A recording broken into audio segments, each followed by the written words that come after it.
एकीकडे महाराष्ट्राच्या राजधानीत मराठी भाषेची सक्ती करण्याचा निर्णय राज्य सरकारने घेतलाय, तर दुसरीकडे मराठीच्या मायभूमीतच म्हणजेच महाराष्ट्रात 10वीच्या परीक्षेत चक्क 80,000 विद्यार्थी मराठी विषयामध्ये नापास झाल्याची धक्कादायक बाब समोर आली आहे। याबाबत शिक्षक आमदार विक्रम काळे यांनी नाराजगी व्यक्त करत याबाबतची गंभीर दखल घेतली असून येत्या काळात मराठी भाषेचे शिक्षक आणि मराठी भाषेत कोणीही नापास होणार नाही, याबाबत ज्या काही उपाययोजना करता येतील त्या करण्यात येईल असंही त्यांनी यावेळी सांगितलंय। नितीन बनसोडे, एकमत डिजिटल, लातूर। नाही, निश्चितपणानं खरं म्हणजे म्हणजे मला म्हणायला योग्य वाटत नाही, परंतु राज्यामध्ये मराठी ही आमची मायभाषा आहे, मराठी ही आमची मातृभाषा आहे, मराठीला आम्ही आई म्हणतोय। आणि दुसरीकडे मात्र काल झालेल्या SSC बोर्ड परीक्षेच्या निकालामध्ये जवळपास 75 ते 80,000 हे विद्यार्थी नापास झालेले आहेत। ही काय आमच्यासाठी भूषणाव गोष्ट नाही।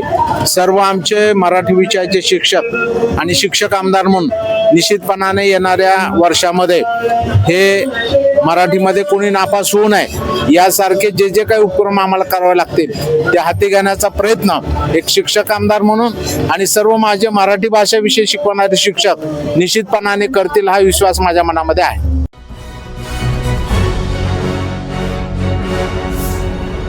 Thanks for watching Ekmat Digital.